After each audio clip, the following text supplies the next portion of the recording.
नमस्कार मित्रांनो, कमळी याच्या भागामध्ये आपण पाहत असतो. इकडे आता राजनने कमळीला आता रक्त दिलेलं आहे. त्यावरती इकडे अन्नपूर्णाजी म्हणत असतात, राजन तू बरं आहेस ना? असं म्हणल्यानंतर राजन म्हणतो, हो आई मी बरं आहे. पण आई बघितलंस का, आजचा मला दिवस किती चांगला लाभला ना. म्हणजे कमळीनं आपल्या घरासाठी किती काही केलं होतं ना, आणि आज पहिल्यांदा तिच्यासाठी काही तर करण्याचं मला संधी मिळाली, म्हणून मी खरंच खूप खुश आहे. ऋषी खरं सांगू का तुला, कमळीचे जे संस्कार वगैरे पाहिले ना, तिचा स्वभाव पाहिलं की मला नाहीला असं नेहमी वाटतं की माझी मोठी मुलगी आणि सेम ना कमळीसारखीच असणार आहे, तिच्यासारखीच वागत बोलत असणार आहे, तिच्यासारखीच ना साधी हुशार आणि कर्तबगार असणार आहे. माझ्या आईला खूप लळा लावला तिने, आणि माझ्या बाबांना सुद्धा जेव्हा ती घरी येते ना तेव्हा खूप आनंद होतो. जी सगळ्यांसाठी करते ना, तिच्यासाठी आज काहीतरी करण्याचा मला योग आला, त्याचाच मला ना खूप आनंद होत आहे. आणि राजन बोलत असतो की आई तुला माहिती आहे का, आणि योगायोग काय आला बघ ना, कमळीचा माझा ब्लड ग्रुप एक आला, म्हणून ही सगळी मला संधी भेटली. आणि मला खरंच खूप बरं वाटत आहे की मी कमळीला रक्त दिलं आहे, त्याचा मला खूप आनंद होत आहे. आणि हा योगायोगच आहे ना गाई. असं बोलल्यानंतर अन्नपूर्णाजी म्हणत असतात, राजन तू योगायोग म्हण नाही काही म्हण, पण खरं सांगू का, मी तुला कित्येक वेळा म्हणते ना, कमळीचं ना आपलं पूर्वीजन्मीचं काही तर नक्कीच नातं होतं, म्हणूनच हे सगळं आपल्या बाबतीत घडत आहे. मला पूर्णपणे विश्वास आहे की कमळी नक्कीच ना पूर्वीच्या जन्मी माझी नातच होती बघ, आणि असंच मला खरंच वाटत आहे. असं ते आता राजनला बोलत असते.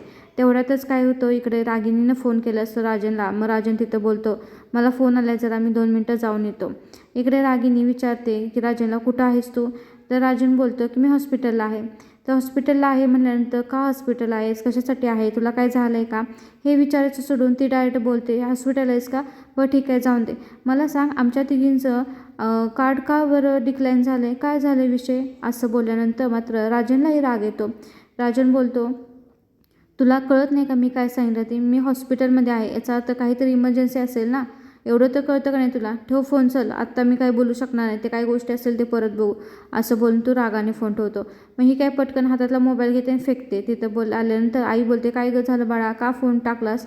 तर यावर ती बोलते, बघ ना, तर राजन कधी व्यवस्थित बोलत नाही, काय नाही, आता गेल्या हॉस्पिटलमध्ये, काय गरज चालली याला हॉस्पिटलमध्ये जायला? असं बोलल्यानंतर इकडे कामिनी बोलत असते, हॉस्पिटलला कशाला गेला आहे? एवढ्यातच रागिनी बोलते, काय माहिती कधी कमी मिली बघ, काय झालं का काय बघ. यावरती कामिनी बोलत असते, हां थांब थांब थांब, मी लगेच फोन लावून विचारते, काय गुड न्यूज असेल तर आपल्याला कळतं, लगेच अपडेट घेते मी, थांब. असं बोलणं कामिनी तिथं उठून जाते. आता हिला असं वाटलेलं असतं की कमी मिली आहे, म्हणूनच ना राजन तिथं गेला असणार आहे, आणि म्हणूनच त्याने असं रागारागात फोन ठेवला असं, असा हा गैरसमज ह्या दोघींचा झालेला असतो. त्यानंतर आपण इकडे पाहतो काय, इकडे ऋषी मग खरंच का ना खूप थँक्यू म्हणतो, सर खरंच खूप थँक्यू, तुम्ही जर वेळेत आले नसता तर आज काय झालं असतं हे जे आम्हाला खूप भीती वाटत आहे. त्याचबरोबर निंगी म्हणत असते की खरंच थँक्यू सर, मी ना तुमचे खूप मोठे उपकार झाले आमच्यावरती, तुम्ही आज आमच्या कमळीचा जीव वाचवला आहे, तुम्ही जर आज आलं नसता तर आज काय झालं असतं आमच्या कमळीचं, ह्याचा विचार करूनच खूप टेन्शन येत आहे. आणि निंगी म्हणत असते, जर आज कमळीला काय झालं असतं तर तिच्या आईला नाबाला आम्ही काय तोंड दाखवलं असतं. त्यानंतर आपलं ऋषी म्हणत असतो की खरं पण राजन काका, तुम्हाला कसं समजलं की कमळीला रक्ताची गरज आहे? असं विचारल्यानंतर इकडे राजन बोलत असतो, मला आईचा फोन आला होता. यावरती अन्नपूर्णाजी म्हणत असतात की मला सोशल मीडियावरून कळालं ना, काय झालं, निंगीने ती पोस्ट टाकली होती ना, ती पोस्ट मी पाहिली, आणि ती पोस्ट पाहिल्यानंतर मला समजलं की कमळी इतक्या अडचणीत आहे, एवढ्या सिरियसमध्ये आहे का, आम्हाला काहीच माहीत नव्हतं याबद्दल. त्यानंतर माझ्या लक्षात आलं की राजनचाही ब्लड ग्रुप तोच आहे, म्हणून मी त्याला पटकन फोन केला, आणि त्यानंतर आम्ही इथे पोचलो. यावरती आता अन्नपूर्णाजी म्हणत असतात, आता घाबरायचं काहीच कारण नाही बरं का, कमळी एकदम आता व्यवस्थित आहे, आणि मला कल्पना आहे तुमच्या सगळ्यांसाठी कमळी किती महत्त्वाची आहे, पण आता काही काळजी करू नका, कमळी आता व्यवस्थित आहे. त्यानंतर अन्नपूर्णाजी राजनला म्हणत असतात की राजन तू घरी जाऊन जरा आराम करून येतोस का? असं बोलल्यानंतर राजन बोलत असतो, नाही मी इथेच थांबणार आहे. त्यानंतर मात्र ऋषी बोलतो की तुम्ही सगळे जाऊन आराम केला तरी चालेल, तुम्ही दोघेही घरी जाऊन आराम करा, आम्ही इथेच आहोत ना. तर यावरती अन्नपूर्णाजी म्हणतात, नाही जोपर्यंत कमी शुद्धीवर येत नाही तोपर्यंत मी कुठेही जाणार नाही, असं आता अन्नपूर्णाजी म्हणलेले असतात. त्यानंतर मात्र आता सगळे इथेच थांबलेले असतात कमी शुद्धीवर येण्यासाठी. इकडे आपण पाहतो काय, कामिनीने फोन लावलेला असतो बँकेमध्ये आणि आमचे अकाउंट का बंद झालेत, आमच्या कार्डवरून का पेमेंट होत नाही हे ती तिकडं फोनवरती विचारत असते. तिकडं फोनवरती विचारत असताना ते लोक म्हणत असते की आम्हाला माहिती घ्यावी लागेल. तर यावरती इकडे कामिनी म्हणत असते की माहिती घ्यावी लागेल म्हणजे काय, आत्तापर्यंत काय केलं तुम्ही, माहिती घ्यायची नाही का, तुम्हाला कोणी सांगितलं ते कार्ड बंद करायला, कोणी केले ते कार्ड बंद, असं तर कामिनी विचारत असते. तर यावरती तो व्यक्ती बोलत असतो की काही माहीत नाही, कळवून सांगतो असं बोलल्यानंतर ती त्याला ओरडते, बोलते तुम्हाला माहिती आहे का इथं आमचे किती प्रॉब्लेम झालेत, आमच्याकडे इथं पैसे नाही, काय पेमेंट करायचं म्हणलं तर, आणि तुम्ही हे सगळं घोळ घालून ठेवलं आहे, पटकन हा सगळा घोळ सावरायचा आणि आमचं कार्ड चालू करून द्यायचे, असं तर कामिनी उलटं त्या फोनवरती बडबडत असते. आता अनिका पाठीमागं चिडचिड करत असते कारण की तिचंही कार्डचं पेमेंट होत नसतं आणि पैशाशिवाय ह्यांचं काय चालतच नसतं ना. यावरती अनिका बोलत असते काय गं झालं ग्रॅनी. तर त्यावरती मात्र लगेच तिथं आलेली असते रागिनी म्हणते सगळ्यात मोठा आता काय सगळा मूर्खपणा झाला आहे. त्यावरती इकडे ती म्हणत असते काय झालं, काय कार्डचं पेमेंट होत नाही ना, असं बोलल्यानंतर इकडे रागिनी बोलते की मी हॉस्पिटलमध्ये फोन केला होता आणि कमळी जिवंत आहे, कमळी मेलेली नाही, असं बोलल्यानंतर अनिका बोलते काय कमळी जिवंत आहे, कशी ती जिवंत आहे, ती तर मरणार होती ना, ती कशी काय जिवंत राहिली, आता ती परत माझ्या लाईफमध्ये ना, परत कॉलेजमध्ये ना, परत माझी सगळी लाईफ स्पॉईल करणार, असं चिडचिडपणा करत असते. त्यावरती कामिनी बोलत असते अगं शांत हो, पण झाली कशी ती जिवंत. यावरती मात्र रागिनी बोलते तुम्हाला माहिती आहे का काय झालं ते. कामिनी बोलते अगं कशी अशी झाली जिवंत, अगं पाक मरायला टिकलेली, ते शाळेतल्या पोरी कॉलेजमधल्या पोरी आल्या सांगत त्या काळी निळी पडली होती आणि आता कशी काय ती झाली जिवंत, झालं काय नक्की, असं बोलल्यानंतर रागिनी बोलते तिला कोणी दिलं माहिती आहे का रक्त, तिला राजनला रक्त दिलं, असं म्हणल्यानंतर इकडे अनिका खूप चिडते काय डॅडानं दिलं हे रक्त, असं बोलल्यानंतर कामिनी बोलत असते मग इथं स्वतःच्या पोरीला कैद करून ठेवतो आणि त्या भिकारड्या रस्त्यावर पडलेल्या पोरीला अंगातलं रक्त देतोय, काय मूर्ख या राजांचं करावं तर काय माहिती. इकडे मात्र अनिकाला खूप राग आला आहे कारण की तिच्या डॅडाने त्या गावछापासाठी रक्त दिलं, का त्या डॅडाने असं केलं, असं कसं करू शकतो डॅडा. आता ती मूर्ख अनिका परत असं सगळं बडबडत असते, तिला कळतच नसतं आपण काय बोलतोय काय नाही. यावरती मात्र आता कामिनी तिला शांत करते. कामिनी म्हणते अगं अनिका शांत हो जरा. आता मात्र ह्या दोघींना टेन्शन आलं होतं की याचा अर्थ कमळी हा चॅप्टर क्लोज करायला गेलो होतो पण परत तो चॅप्टर ओपन झाला आहे. त्यानंतर आपण पाहतो इकडे हॉस्पिटलमध्ये ना आता ऋषी खूप थकलेला आहे. त्यावरती मात्र त्याच्या आईचा फोन आलेला असतो. आई बोलत असते काय रे कशी आहे कमळी. तर यावरती आता ऋषी बोलतो की हो आहे ठीक. मग त्यावरती म्हणत असते आई राजन लवकर वेळेत पोचला ते बरं झालं बरं का. तर ऋषी बोलतो हो राजन सर लवकर पोचले म्हणून जरा बरं झालं खरं, त्यामुळे आता कमी बरी आहे पण अजून काही शुद्धीवर आलेली नाही, असं बोलल्यानंतर आई बोलत असते की मग तू घरी येऊन जातोस का आता, विश्रांती घे, वाटलं तू उद्या सकाळी जा, बाकी सगळे आहेतच ना तिथं मुक्कामाला थांबायला, असं बोलल्यानंतर ऋषी बोलतो नाही आई मला इथं थांबावं लागेल. मग आता मात्र त्यावरती आई त्याच्याबरोबर काही जास्त वाद घालत बसत नाही आणि त्यावरती बोलते बरं ठीक आहे तुला जसं योग्य वाटेल तसं तू कर. आता मात्र आपण पाहतो काय ऋषीने मात्र घरी जाण्यास नकार दिला आहे आणि जोपर्यंत कमळीला शुद्ध येत नाही तोपर्यंत मी काय घरी येणार नाही, हॉस्पिटलमध्येच थांबणार आहे, असं त्याने त्याच्या आईला फोनवरती सांगितलेलं आहे. आणि आता आई त्यावरती त्याला काही जास्त बोलत नाही कारण तो ऐकून घेण्याच्या मूडमध्ये तर दिसत नाही, खूप कंटाळलेला आहे म्हणून ते आता काहीच बोलत नाही. तेवढ्यातच आपण पाहतो काय तिथे बंड्या चहा घेऊन आलेला असतो आणि साहेबराव दोघेही असतात. बंड्या म्हणत असतो चहा घ्या तुम्ही, असं बोलल्यानंतर ऋषी बोलतो नको मला चहा, माझी काही इच्छाच नाही, असं बोलल्यानंतर बंड्या म्हणत असतो असं का करताय तुम्ही दोघे पण, सकाळपासून काही तुमच्या पोटामध्ये नाही, काही तुम्ही अन्न पाणी काहीच घेतलेलं नाही, एवढी सकाळपासून पळापळ करताय, जरासं घ्या ना तुम्ही चहा, असं बोलल्यानंतर ऋषी बोलतो नाही माझी अजिबात इच्छा नाही. तर यावरती मात्र साहेबराव म्हणत असतात की यार बंड्या काळजी करू नको तू, आता ना कमी बरी झाली की नाही तो चहा काय पोट भरून जेवणसुद्धा घेईल, तू काय काळजी करू नको, असं साहेबराव बोलतो आणि साहेबराव त्याच्याकडनं चहा घेतो. आणि त्यानंतर साहेबराव बोलतो बंड्याला हे घे तू चहा घे आणि त्या चहाबरोबर काय तर खात जा, मी देतो त्याला चहा, तू काळजी करू नको, असं बोलणं त्या बंड्याला त्यातला एक चहाचा कप देतो आणि बोलतो तूही पळापळ केल्यास ना आता तूही थोडंसं खाऊन घे आणि जराशी विश्रांती घे, कमीला काय होत नाही बघ. त्यानंतर आता साहेबराव त्यातला चहा बंड्याला देतो आणि राहिलेले 2 चहा घेतो.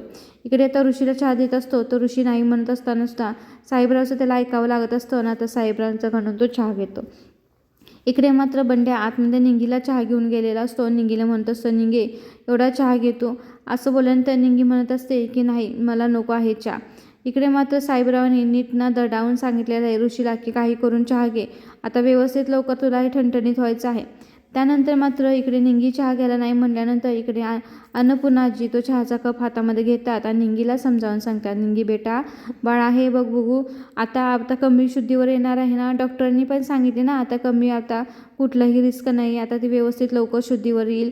मग आता तुला तिची सगळी काळजी घ्यावी लागणार आहे की नाही सांग भाऊ. आता हॉस्टेलवरती गेल्यानंतर मग तू चहा पाणी जर घेतलं नाहीस, तू ठणठणी झाली नाही तू कशी काळजी घेतील सांग बघू.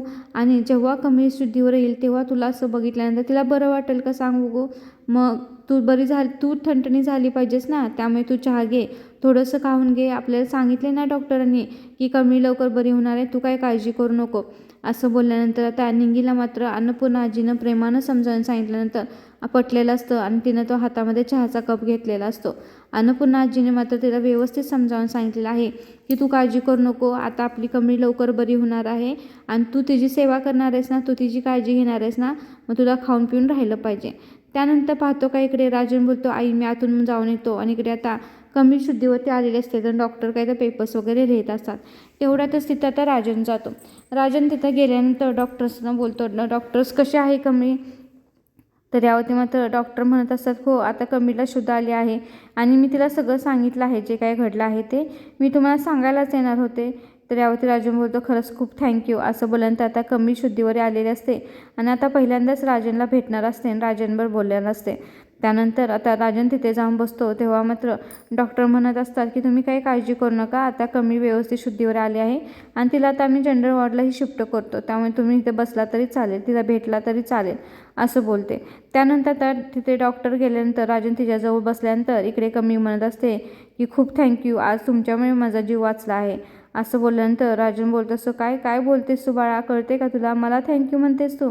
तर यावरती कमी बोलते, हो मला माहीत आहे ना, मला डॉक्टर्सनी सांगितलेलं आहे की तुमच्यामुळे माझा जीव वाचलेला आहे आणि मी मरणाच्या दारातून परत मागं आले आहे. इकडे राजन बोलत असतो, वेडी आहेस का तू, आपण किती दिवस पण एकमेकांना ओळखतोय आणि तू मला एवढं केलं तेवढ्यातलं एवढंसं छोटंसं मी तुझ्यासाठी केलं तर त्यासाठी तू थँक्यू बोलणार आहेस का मला. तू आमच्यासाठी आमच्या घरातल्यांसाठी कितीपर्यंत केलं आहे तर सांग बघू, त्याची परतफेड म्हणून मी एवढंसं छोटंसंच गं तुझ्यासाठी केलं आहे गं. कमी बोलते, तसं नाही हो, आज माझा जीव गेलाच होता आणि तुम्ही आणलाय तो परत. लय भारी वाटते हो, खरं सांगू का, मला कळते तसं मी आई आबा एवढंच आहे, बा कसा असतो हे मला माहीतच नाही. मैत्रिणीचा बा बघितला होता तेव्हा वाटायचं बाप म्हणजे नक्की काय करत असेल ना, त्याची सावली जेव्हा आपल्यावरती असेल तेव्हा ऊन वारा पाऊस काहीच लागत नाही का. त्याचा हात हातात असला की केव्हासुद्धा एकटंसुद्धा वाटत नाही, तो संग असला की कसली भीतीही वाटत नाही. केव्हा आपलं एखादं पाऊल अडखळलं तर आपल्याला पडायची चिंता पण राहत नाही. केव्हा आपलं एखादं लांबचं काय दिसत नसलं की तो लगेच आपल्याला आपल्या खांद्यावरती बसवतो. भीती वाटली की तो आपल्याला कुशीत घेतो. असं काय करत असेल तो की त्याचं नाव सगळे आपल्या मोरं लावतात. मागं असलं की बिंदास जगतात. त्याची सावली आपल्यासोबत असणं का महत्त्वाचं आहे. खरं सांगू का, माझा बा केव्हा मी पाहिलाच नाही, पण आज मरणाच्या दारातून परत आणून तुम्ही सगळ्यात मोठं मला हे गिफ्ट दिलं आणि ह्याच्यापेक्षा मोठं काय देऊ शकतो एखाद्या बा मुलीसाठी. असंच असतं ना बा, एखादी पोरं जर काय मागत असेल तर त्यांचा हट्ट पूर्ण करण्यासाठी बा काय पण करू शकतो. पण मी माझ्या एखाद्या लिमलेटच्या गोळीसाठी सुद्धा कधी माझ्या बाजवळ हट्ट केला नाही, कारण की मला बाच नाही ना. तुम्ही तर माझा जगायचाच हट्ट पुरवलासा. जे मी लहानपणापासून हुडकायलोय ते आज मी तुमच्यामुळे अनुभवले काका. अजून काय वेगळं असेल बा, आणि तुम्ही जे केले त्याची मी परतफेड कधीसुद्धा करू शकणार नाही. तर यावरती राजन बोलतो की कमळे, मला वडिलासारखं मानलंयस ना तू, आणि वडिलांच्या बरोबर असली उपकाराची भाषा बोलायची नसती बाळा. तर यावरती कमी बोलते की बाप आणि लेकीचं नातं मी नुसतं ऐकलं होतं, पण आज खरं खरं मी ते अनुभवलंही आहे. तर यावरती राजन बोलतो, खरं सांगू कमी, माझ्यासाठी जशी अनिका आहे, जशी मोठी मुलगी आहे, तशीच तूही माझी लेकच आहेस बाळा. माता राजन तिला मात्र समजावून सांगत असतो आणि बोलत असतो की रडायच नाही बाळा, आता तू माझीच मुलगी आहेस ना, माझ्यासाठी तू माझ्या मुलीसारखीच आहेस. आणि आताही मला बा म्हणलंस ना, आता बाला वडिलांना असं थँक्यू म्हणतात का सांग बघू. वडिलांच्या बरोबर असली धन्यवादाची भाषा बोलायची नाही आणि काळजी घ्यायची. आता मी तुझा वडीलच आहे ना, त्यामुळे तू व्यवस्थित राहा, काळजी घे, आणि मी तुझ्यासोबतच आहे, तुला काही झालेलं नाही. आणि वडिलांच्या बरोबर उपकारची भाषा कोण बोलतं का बाळा, सांग बघू. असं मात्र राजन तिच्या डोक्यावरून हात फिरून तिला समजावून सांगत असतो. आणि एका वडिलासारखा आज त्याने मात्र तिला प्रेम दिलेलं आहे. आणि इकडे मात्र कमळी ही म्हणत असते की वडिलांचं आणि मुलीचं नातं काय असतं ते मी ऐकलं होतं, पण आज पहिल्यांदाच मी ते अनुभवलं आहे. हे ऐकून मात्र राजनला खूप भरून आलं होतं आणि त्याच्या डोळ्यातून पाणी यायला लागलं होतं. कारण की त्याला नेहमीच असं वाटायचं की माझी मोठी मुलगी सेम माझ्या ह्या कमळीसारखी ना समजूतदार, सुबावी आणि ना खरंच खूप हुशार मुलगी असणार आहे. इकडे मात्र कमळीला खरंच खूप आता आनंद झाला होता, कारण की ती बोलली होती की मला जगण्याचा माझा एवढा मोठा हट्ट माझ्या वडील एखादा कसा पुरवतो ना, तसं तुम्ही काका माझा हट्ट पुरवला आहे, असं ती म्हणत असते. त्यानंतर आपण पाहतो काय इकडे मात्र अन्नपूर्णा आजीने आता निंगीला नीट समजावून सांगितलेलं आहे आणि त्यानंतर मात्र आता निंगी ना शांत बसलेली असते. त्यावरती अन्नपूर्णाजी म्हणत असतात की निंगी, आता परीक्षा खूप आता जवळ आली ना गं, त्यातच आता हे सगळं झालं. तुमचा अभ्यास पण आता खूप मागं राहिला असेल ना, असं बोलल्यानंतर निंगी म्हणत असते, हो ना, अभ्यास पण आमचा आता मागं राहिला आहे आणि त्यातच आता हे परत रक्तदान शिबिर आलं. तर यावरती अन्नपूर्णाजी म्हणत असतात की रक्तदान शिबिर तर नंतर घ्यायचं होतं ना. तेवढ्यातच आपण पाहतो का इकडे मात्र कमीला जरा जास्त झालं होतं. तिचा ऑक्सिजन लेवल कमी पडत होता आणि तिला श्वास घ्यायला येत नव्हता. तेवढ्यातच राजन एकदम घाबरा होतो आणि त्यानंतर डॉक्टर करून हाक मारत असो. तेवढ्यातच पाहतो काय आता कमी एकदम चांगली स्टेबल झालेली, एकदम अशी सिरियस कशी झाली, तिला घाम आला होता आणि तिला श्वासच घ्यायला येत नव्हता. इकडे मात्र बाकीच्यांना बाहेर काही माहीत नसतं आणि इकडे आता निंगी म्हणत असते, हो ना, जानेवारी महिन्यामध्ये होणार होतं, पण आता कमळीनं प्रिन्सिपलनं सांगितलं की उद्याच्या उद्या करायचं आहे, असं बोलल्यानंतर अन्नपूर्णाजी म्हणत असतात, असं का बरं. इकडे पाहतो काय आपण आतमध्ये मात्र राजन खूप भिलेला असतो आणि डॉक्टरना हाक मारायला लागलेला असतो, कारण की कमळीला ना श्वास घ्यायला येत नसतो. तर यावरती निंगी म्हणत असते की प्रिन्सिपलने सांगितलं की उद्याच्या उद्या शिबिर घ्यायचं आहे म्हणून. तर यावरती आजी म्हणत असं कसं, जानेवारी महिन्यात होणार होतं, अचानक काय झालं. त्यावरती निंगी म्हणते, काय माहिती असं का, आणि आम्हाला आता तुम्हाला माहिती आहे थोडा वेळच अभ्यासाला भेटतो. तर असं बोलल्यानंतर अन्नपूर्णा आजी म्हणत असं का थोडा वेळच म्हणजे का. तर यात निंगी म्हणत असते, हो, कारण की बाहेरच्या वरांड्यातल्या लाईट जास्त वेळ ठेवून देत नाहीत ना चालू. मग यावरती ती बोलत असते, नक्की काय विषय आहे. अन्नपूर्णाजी म्हणतात, अगं रूममधल्या लाईट असताना तुम्हाला का बाहेरच्या लाईट लावायचं आहे. तर यावरती निंगी म्हणत असते, अहो ते आमच्या रूममध्ये नवीन मुलगी आली ना, मग ते रूल काय आहे, जिला लवकर झोप येईल तिनं लवकर झोपायचं असलं की बाकीच्याने पण लाईटा बंद करायचा. असं बोलल्यानंतर इकडे ऋषी विचार करायला लागलेला असतो की अचानक ती मुलगी ह्यांच्या रूममध्ये कशी काय राहायला गेली आणि हा कसला रूल काढला हॉस्टेलमध्ये. इकडे मात्र आपण पाहतो काय डॉक्टर म्हणत असतात की अचानक काय झालं हिला. तर यावरती ते म्हणतात की काही नाही, तिच्या जरा घरच्यांची आठवण आली, त्यामुळे ती अशी पॅनिक झाली होती.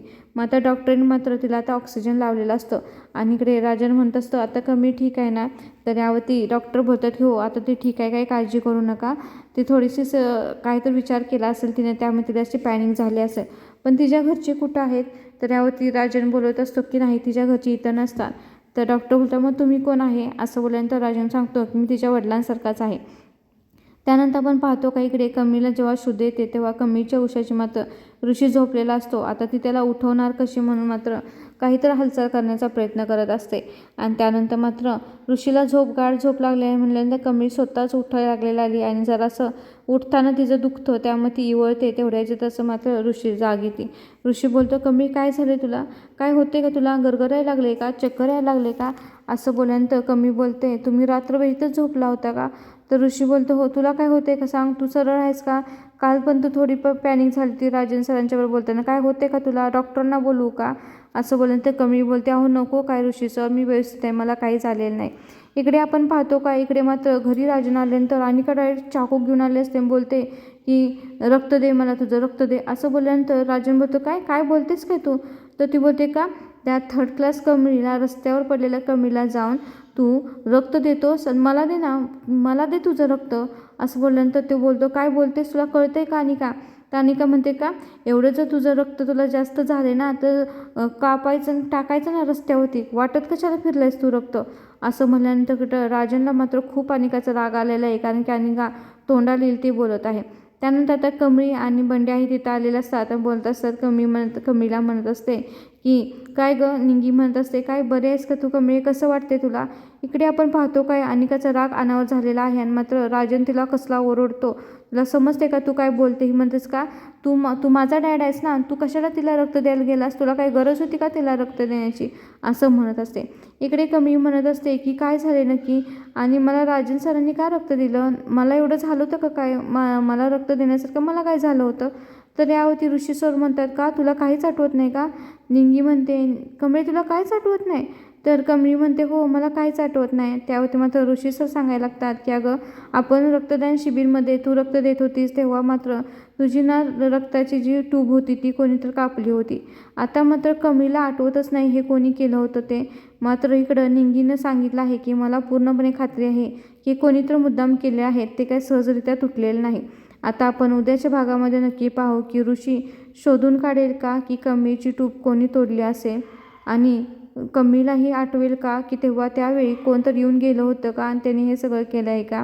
आता याचा विचार मात्र ऋषी करत आहे की खरंच हे दुसरी कोणी केलं असेल का, आणि असेल तर कोण असेल त्यासाठी मात्र आपल्याला उद्याचा एपिसोड पाहावा लागेल. हा इथं संपला आहे.